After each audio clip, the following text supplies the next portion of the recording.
저번 주에 여러분 나눈 말씀 기억나시죠?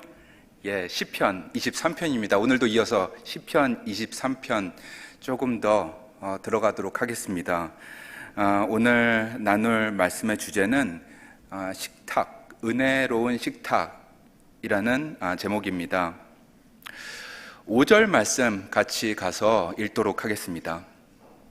주께서 내 원수의 목전에서 내게 상을 차려주시고 기름을 내 머리에 부으셨으니 내 잔이 넘치나이다. 아멘. 제가 저번 주에 성경 가지고 오신 분들은 이제 동그라미 치는 것을 이제 하게 될 거라고 말씀드렸는데, 예, 집에서 하셨지요? 나의 하나님, 나의 하나님. 오늘은 동그라미를 상에다가 하도록 하겠습니다. 상.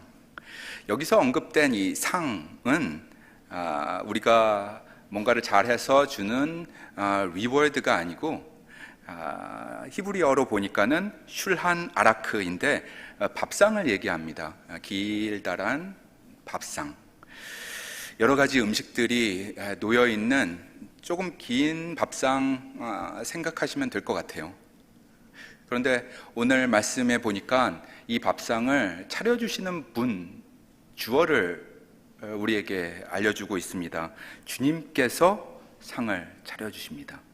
그러므로 이게 간단한 밥상이 아닙니다. 다윗에게는 한두 가지 음식을 올려놓은 것이 아니라 다양하고 푸짐한 이 식탁인데, 이것을 주님께서 직접 손수 차려주셨다는 것입니다. 그러니까 다윗 입장에서는 너무나 은혜로웠을 것 같아요. 여러분의 인생 속에서는 어떤 은혜로운 식탁이 있었습니까? 어떤 감사의 식탁이 머릿속에 떠오르세요? 저는 감사의 식탁, 은혜로운 식탁 생각해보면 여러 가지가 있습니다. 신학교 때에 좀 어려웠거든요. 어렵게 살기도 했고, 또 이 수업에 들어갔다가 오면은 머리가 아프더라고요. 근데 기숙사를 들어갈 때 제 아내가 된장찌개를 끓였나 봐요. 그래서 기숙사 1층에서 걸어서 계단으로 올라가는데 그 향기를 맡게 됐습니다. 그런데 그때도 울컥하더라고요. 그런 감사의 식탁 기억에 납니다.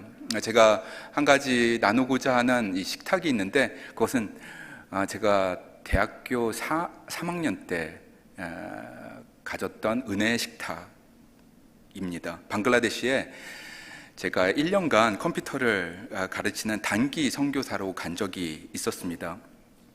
그런데 그 당시에 저를 주위에서 다들 선교사로 불러주셨어요. 그런데 제가 선교에 대해서 뭘 그렇게 알겠어요. 22살 뭐 그렇게 됐었을 것 같은데요. 그저 컴퓨터 기초 가르쳐주고, 그리고 컴퓨터 고장나면 좀 고쳐주고, 그러면 현지인들, 청년들 좋아할 것이고, 하나님도 좋아하실 것이고, 나도 좋을 것 같아서 그렇게 단순한 마음으로 비행기에 올랐던 기억이 있습니다. 그리고 한편으로는 제가 그때 그런 게 있었어요. 천주교에서 말하는 페넨스라는 그런 말이 있잖아요. 속죄. 그런 생각을 갖기도 했습니다. 힘든 곳에 가서 한 1년간 빡세게 고생하고 나면 하나님이 나의 죄를 속죄, 나의 죄를 사하여 주시지 않을까. 그때 당시에는 제가 용서받아야 할 죄인이라는 생각이 많았고, 그 죄의 무게에 대해서 한참 민감할 때였습니다. 선교 사역을 하면서 선교지에서 달리다 보니 어느새 12개월이 훌쩍 지나게 되었습니다. 이제 떠날 날이 며칠 남게 되지 않았던 어느 날, 어떤 청년이, 제 친한 친구가 된 방글라데시 청년이 저에게 다가왔습니다. 1년 동안 컴퓨터를 같이 배우고, 그리고 비 올 때마다 똑똑똑똑 창문을 두드리면 제가 맨발로 나가서 배구를 같이 했던 그 친구였습니다. 너무나 친하게 된 친구였는데 조심스럽게 저에게 말을 전해주더라고요. 제 집이 좀 먼데 저녁 식사 초대하고 싶다고 와줄 수 있느냐 해서 너무 감사했습니다. 그래서 그날 나름 잘 차려입고 그 집에 가게 되었습니다. 생각보다 멀더라고요. 외딴 마을이었습니다. 해는 이미 뉘엿뉘엿 서쪽 지평선 너머로 넘어가고 있었습니다. 전기가 들어오지 않아서 마을에 어둠이 더 빨리 찾아왔습니다. 마을로 향하는 오솔길을 걷고 보니 저를 먼저 반겨준 것은 풀 벌레 소리, 귀뚜라미 소리였습니다. 마을에 다다르니까 호롱불을 이렇게 한 곳에 모아놓고 그 친구의 가족이 동네 사람들을 모아서 저를 반갑게 맞아 주었습니다. 긴 테이블 저녁 테이블이 그 앞에 있더라고요. 구수하게 굽혀진 통밀로 만든 나안이 먼저 나왔습니다. 그러니까 그 사람들은 짜파띠라고 부르는데 빵의 향기가 너무 좋았습니다. 제 식욕을 자극했습니다. 이어서 염소 고기가 나왔습니다. 쌀도 나오고요. 밥이죠. 그래서 닭고기도 나오더라고요. 계속 나오더라고요. 그래서 가난한 사람들이 어디서 이런 게 났나 하고 물어보니까 자기들이 키우던 것들을 잡았다고 말해 주었습니다. 그리고 또 제가 좋아하는 걸 어떻게 알고 삶은 계란을 따로 준비해 두었습니다. 그 삶은 계란을 깔려고 하니까 괜찮다고, 호스트가 다 하면 된다고. 그래서 저는 먹는 것을 즐기기만 하면 되었습니다. 제 바로 옆에서, 호롱불 옆에서 까주더라고요. 그래서 까줘서 저한테 이렇게 넘겨주는데 호롱불에 살짝 비친 지문을 보았습니다. 그런데 어떻게 맛있게 먹었습니다. 예, 감사했습니다. 그리고 괜찮았습니다. 웃으며 이 친구와 그 가족과 교제하는 이것이 참으로 행복했습니다. 그러면서 한편으로 생각했던 것이 나 같은 사람이, 이 죄 많은 나 같은 사람이 이런 행복을 누려도 될까? 내가 그런 자격이 있나 하는 생각이 들어서 눈가가 촉촉해졌습니다. 제겐 그것이 참 은혜의 식탁이었습니다. 하나님께 너무나 감사했습니다. 여러분도 이런 은혜의 식탁 경험 다 있으시잖아요. 여러분의 어머님께서 정성껏 끓여주신 청국장, 사랑하는 아내가 만들어준 김치찌개, 그리고 요리 못하던 남편이 나름 정성껏 차려준 생일 미역국, 그런 감사의 식탁, 은혜의 식탁 다 경험 있으시잖아요. 여러분의 신앙 여정 정말 듣고 싶습니다. 저와의 커피 타임, 티 타임을 이용해 주시면 좋겠습니다. 저번 주에 많은 분들과 만나 뵙게 됐고 많은 것을 알게 되었습니다. 앞으로도 여러분 계속 만나가고 싶습니다. 계속 사인업 해주시면 감사하겠습니다. 오늘 본문 시편 23편에도 상 이야기가 나옵니다. 은혜의 식탁 이야기입니다. 5절에 다윗은 하나님이 원수의 목전에서 상을 차려주셨다 하고 기록하고 있습니다. 저번 주일에 살펴본 바와 같이 다윗의 원수들은 다윗의 목숨을 노렸지요. 다윗의 적들은 다윗보다 힘이 훨씬 강했습니다. 그들은 다윗의 생명을 노리고 마침내 달려들어서 생명을 탈취할 작정이었습니다. 바로 그때에 5절 말씀이 있습니다. 이들은 예상치 못한 광경을 목격하게 되었습니다. 다윗이 누군가와 밥을 먹고 있는 거예요. 누군가와 긴 식탁에서 풍성한 음식을 나누고 있는 것이었습니다. 자세히 보니 다윗과 겸상하고 있는 그 분은 하나님이셨습니다. 본인들의 힘과 능력과는 차원이 다른, 게임이 안 되는 싸움에 능하신 권능의 하나님이셨습니다. 만왕의 왕이신 하나님이 그곳에 계셨습니다. 여러분 상상해 보세요. 다윗이 하나님과 겸상을 하고 있는 이 장면 말입니다. 이 자는 혼자가 아니구나. 하나님이 함께 하시는 거로구나. 하나님과 가족관계이구나. 이 사실을 알게 되자 다윗을 함부로 대할 수 없게 되었습니다. 여러분 입장을 바꿔서 다윗, 입장에서 생각해 볼까요? 이것이 정말 웬일입니까? 도망 다니다가. 이것이 정말 웬 은혜입니까? 정말로 놀라운 하나님의 상상할 수도 없었던 은혜였습니다. 불완전한 인간이었습니다. 그리고 실수투성이의 인간이었습니다. 하나님 앞에 너무나 큰 죄를 지은 인간이었던 다윗.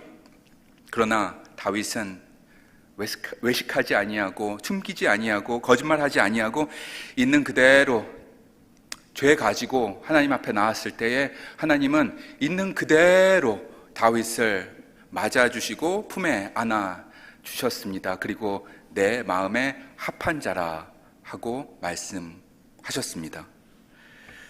Amazing Grace, 그 찬양이 당시에 있었다면 다윗이 이것을 불렀을 것 같아요. 나 같은 죄인 살리신 주 은혜, 너무 놀라워. 잃었던 내 생명을 찾았고 광명을 얻었네. 사랑하는 성도님 여러분, 은혜를 체험한 사람이 은혜를 베풀 수가 있게 되는 것이지요. 참 은혜를 입은 사람은 그 은혜에 대한 이해가 분명하기 때문에 그의 일상에서 작은 은혜들을 베풀며 살 수가 있게 됩니다.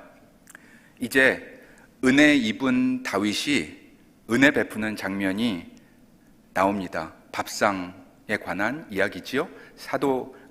사무엘 하 9장에 이런 내용이 기록되어 있습니다.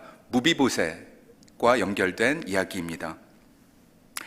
마침내 다윗은 이스라엘의 왕이 되었습니다. 어느 날 생각해보니 그의 친구 요나단과 맺었던 언약이 생각났습니다. 그리고 요나단의 아들에게 호의를 베풀고자 했습니다. 그 아들이 바로 무비보셋이었습니다. 그러므로 무비보셋의 할아버지는 다윗 왕, 아버지는 요나단이었습니다. 왕족이었죠. 한때 로얄 패밀리였습니다. 하지만 전쟁에서 사울과 요나단이 죽던 그날 당시 아기였던 무비보셋은 유모가 급히 데리고 도망치다가 떨어뜨려서 두 발 모두가 절름발이가 된 상태였습니다. 보통 왕이 된 사람은 영모의 싹을 제거하기 위해서 이전 왕조의 씨를 말라버리게 합니다. 역사를 보면 다 그랬지요. 조선 왕조 때도 그렇고 어디나 다 마찬가지였습니다. 그런데 오늘 이 다윗 왕은 다른 길을 선택합니다. 이 모반의 가능성이 있는 사람을 제거하는 것이 아니라 은혜를 베푸는 것입니다. 이것이 참 놀랍습니다. 사람들의 눈을 피해 살고 있었습니다. 무비보셋. 숨어 지내고 있던 이 무비보셋에게 어명을 받은 신하들이 달려옵니다. 무비보셋아, 예루살렘 궁으로 가야 되겠다. 여러분, 이때 무비보셋의 그 마음이 어땠을까요? 절름발이이기 때문에 예루살렘 그 거룩한 곳에 들어갈 수도 없었고, 그리고 올라가는 것은 꿈도 못 꾸는 사람이었습니다. 사람들 앞에 서본 적도 별로 없었습니다. 서봤자 무서움만 느낄 뿐입니다. 왕이 오라고 하니 마음이 어떻겠어요, 여러분? 얼마나 마음이 무겁겠습니까? 왕 앞에 서면 내가 어떤 말을 해야 되나 가면서 속으로 되뇌이고 되뇌었을 것 같습니다. 왕이시여, 저는 한 번도 모반에 대한 생각을 해본 적이 없습니다. 한 번도 그런 책략을 꾸민 적이 없습니다. 이렇게 얘기해야 되나? 왕이시여, 저는 그저 저기 시골 마을에 숨만 쉬고 사는 절름발이일 뿐입니다. 이렇게 얘기해야 되나? 생각하고 머리가 너무나 복잡했을 것입니다. 예루살렘에 도착했습니다. 왕궁의 긴 복도를 지나 왕이 기다리고 있다는 중앙으로 들어갔습니다. 쩔뚝쩔뚝 그 안으로 들어가게 됩니다. 그리고 그 앞에 왕이 기다리고 있는 것을 바라봤을 때에 가슴이 쿵 내려앉습니다. 그리고 나도 모르게 몸을 바닥으로 바짝 엎드리게 되는 것이지요. 그리고는 덜덜 떨게 됩니다. 얼마나 무서웠겠어요. 중동의 조그만 나라 이스라엘 왕 앞에서 이러한데, 이 말씀을 제가 묵상하면서 만왕의 왕이신 여호와 앞에, 하나님 앞에 우리가 선다면 얼마나 떨리고 무서울까요? 그때 다윗 왕이 먼저 입술을 떼게 됩니다. 너무나 멋진 말을 하게 되는 것이죠. 저는 왕이 이런 말을 할 줄 알았어요. 무비보셋아, 내가 누군지 알렸다. 무비보셋아, 네가 여기 왜 있는지 알겠느냐 하고 먼저 얘기할 줄 알았어요. 무서움에 벌벌 떠는 무비보셋에게 왕은 그 순간 그에게 가장 필요한 말을 해줍니다. 그게 무엇이었을까요? 사무엘 하 9장 7절에 이렇게 기록되어 있습니다. 무비보셋이여, 두려워 말라. Mephibosheth, don't be afraid. It's okay. You'll be fine. 내가 반드시 내 아버지 요나단으로 인하여 내게 은총을 베풀리라. 내가 내 할아버지 사울의 모든 밭을 다 내게 도로 주겠고, 또 너는 항상 내 상에서 먹을지니라. 여기서 상이 나옵니다. 와, 정말 이거는 은혜의 식탁입니다. 무비보셋에게는요, 밥상도 이런 밥상이 없습니다. 왕의 식탁이기 때문입니다. 그리고 점심 한 끼 받는 것이 아니죠. 항상이라고 기록하고 있습니다. 왕이 무비보셋과 앞으로 항상 이 식탁을 하게 될 것이라는 선언이었습니다. 와우. 무비보셋 입장에서 생각해보면 이게 웬 일일까요? 이게 웬 은혜일까요? 상상할 수도 없는 일이 벌어진 것입니다. 어메이징 그레이스입니다. 이 은혜에 압도된 무비보셋이 이제 왕에게 이렇게 대답합니다. 저는 이 대답을 들을 때에 마치 어메이징 그레이스 이 찬양을 듣는 것 같았어요. 우리 같이 한번 이 대답 들어볼까요? 8절 말씀입니다. 그가 절하여 이르되 이 종이 무엇이고 한데 주께서 죽은 개 같은 나를 돌아보시나이까? Why do you notice a dead dog like me? 주께서 죽은 개 같은 나를 돌아보시나이까? 이 부분을 읽을 때면 제가 마음이 뭉클해지면서 뜨거워집니다. 너무나 엄청난 은혜, 그리고 상상하지 못했던 은혜를 받은 사람만이 할 수 있는 말이기 때문입니다, 여러분. 예수님, 십자가. 가슴이 벅찹니다. 예수 그리스도의 그 구속으로 인하여 값없이 의롭다함을 얻은 여러분과 이 하나님의 은혜가 연결되면서 눈물이 났습니다. 자, 이제 왕의 식탁이 펼쳐집니다. 왕과 겸상을 하는 풍성하고 은혜로운 식탁입니다. 다윗이 이렇게 은혜를 베풀 수 있었던 이유, 무비보셋에게 은혜를 베풀 수 있었던 그 이유, 그것은 바로 그가 이보다 더 큰 은혜를 이미 경험했기 때문입니다. 하나님의 은혜를 경험했기 때문입니다.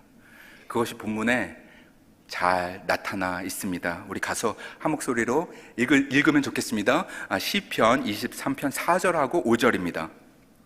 내가 사망의 음침한 골짜기로 다닐지라도 해를 두려워하지 않을 것은 주께서 나와 함께 하심이라. 주의 지팡이와 막대기가 나를 안위하시나이다. 주께서 내 원수의 목전에서 내게 상을 차려주시고 기름을 내 머리에 부으셨으니 내 잔이 넘치나이다. 하나님이 함께 하셨습니다. 하나님이 보호해 주셨습니다. 하나님이 상을 차려주셨습니다. 그러므로 이 찬양을 드릴 수가 있는 것이지요. 나 같은 죄인 살리신 주 은혜 놀라와 잃었던 생명 찾았고 광명을 얻었네.